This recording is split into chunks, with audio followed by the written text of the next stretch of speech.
Um, Hi, it's the first question here. What inspired you to write, not write, I didn't write, John Phillips wrote it. What inspired you to record California Dreaming?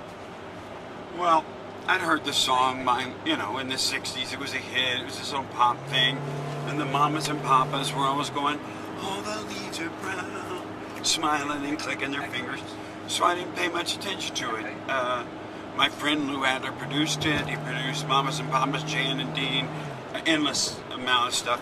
He was a producer of the Rock Hour Show, helped me in my career a lot. Runs the charity that I work for CA Painted Turtle, him and his wife. And so I owe Lou a lot to my career. And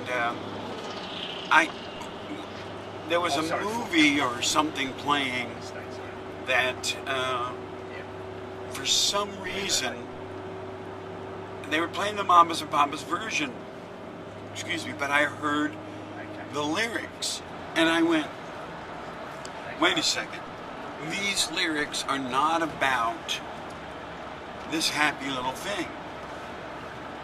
These lyrics are very kind of depressed and dark, and I figured out at that point that California Dreaming was a metaphor for people's fear of trying to go out and accomplish and do and live their dreams.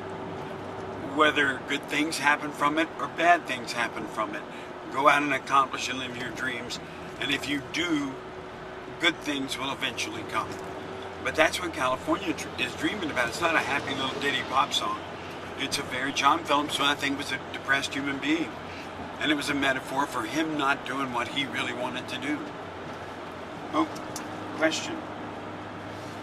What's your favorite holiday? Bastille Day. The French Revolution. Do you like cars? Yeah, they're fine. I'm in one now. Well, it's actually a van. We don't have a flat tire. The engine's running.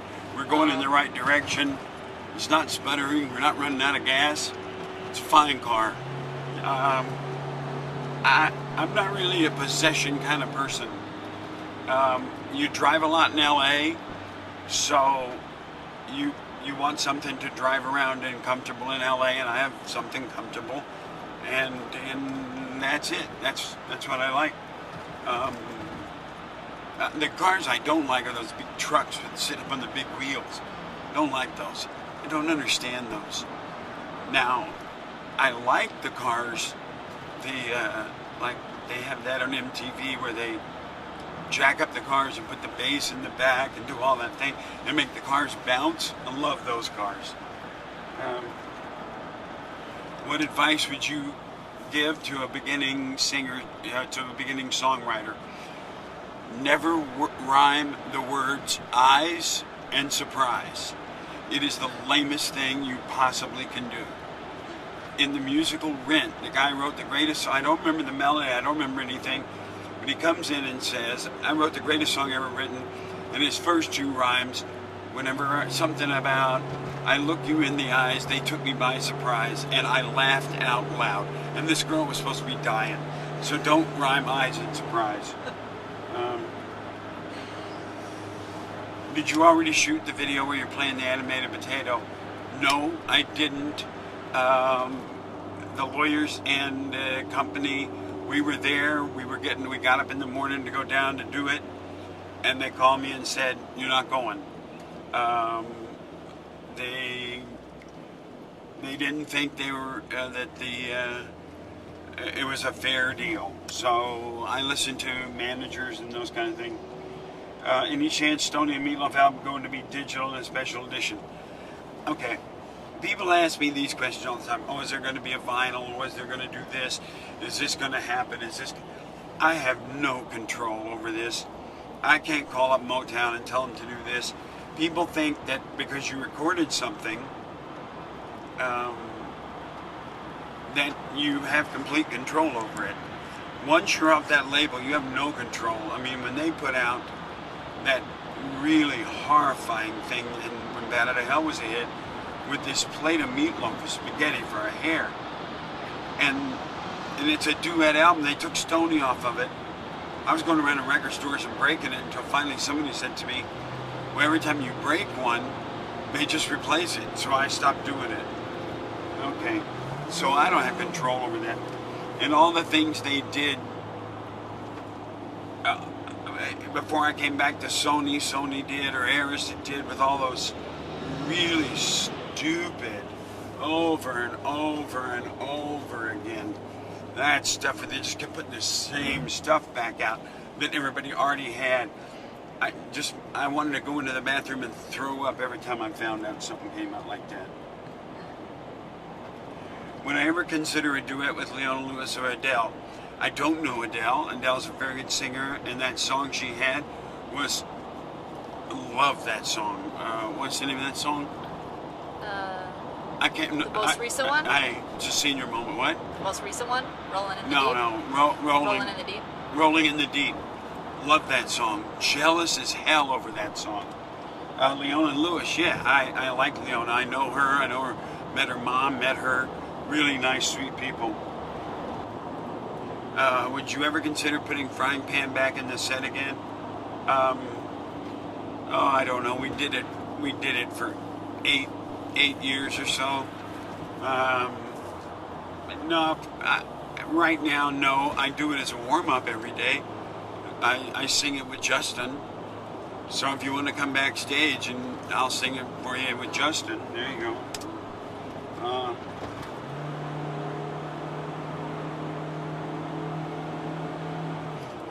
Have you ever been excused from a brush with the law from recognition? Yes, I've gotten out of a speeding ticket because I was Meat Loaf. And so did David Letterman. Because the policeman pulled him over, and David Letterman, this a few years ago, this is 10, 12 years ago, the police pulled him over on going into New York from Connecticut. And the policeman, he said, and the guy knew who David was. And he said, well, do you know how fast you're going? And David goes, yeah, I was listening to this damn Meat Loaf record, Bad to Hell. And the policeman, the state trooper went, oh, okay, I get it. Never mind, go ahead. I listen to Bad to Hell, I speed too. So there you go. Did you ever have the opportunity to meet Jackie Gleason? No, I didn't, and that is one of a regret, because he is truly one of my idols. Him, Sidney Greenstreet, Laurence Olivier.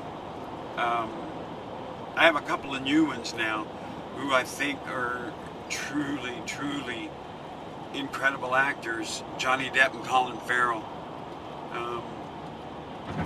And we'll see if they can, they hold that the discipline and the choices that Olivier made, because Olivier, his entire acting career, made nothing but the perfect choices. When making a video, who decides where would that go? Interpretation of characters to use. Okay, whenever you're working with somebody in a creative aspect, it's like, let's take Anything for Love with Michael Bay. I went in, I gave him parameters. I wanted this character, I wanted this kind of storyline, but he's a director, and he knows more about directing film than I do, and knows. So once you lay out a treatment, because that's what it's called, I lay out a treatment to him, then I go, you go, and then he comes back with his storyline, and I might make a few corrections, and we move on from there. The same thing with Los Angeles Loser. The only time that they didn't allow me to do that, and the 3 videos I hate the most, we won't name them, but when they stopped telling me to be Cecil B. DeLoaf, and that's impossible. Would you ever help a younger performer to be a better actor or singer? Absolutely. I'm not going to get into all the people that have, big stars that have, major A players that have come up to me and asked me questions about what to do on stage, how I do things, how certain things work, how videos work, and they listen. We're not going to get into them, but if I told you who they were, you'd go, what? And I've been doing this for 45 years, and I started as an actor. And I know about focus. I know about how to where eyes go from audiences and things like that. Would you ever start a remake of Road to Americathon? I don't think they want me to. I don't. Not unless they were doing a movie about a really old roadie who'd been out on the road.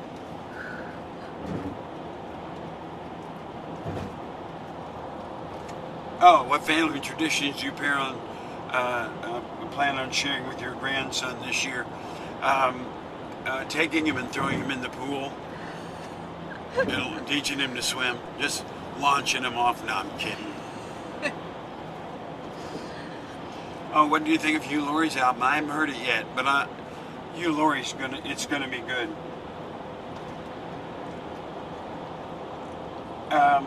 What inspired you on Song of Madness? The play Hamlet. It's all based on Hamlet.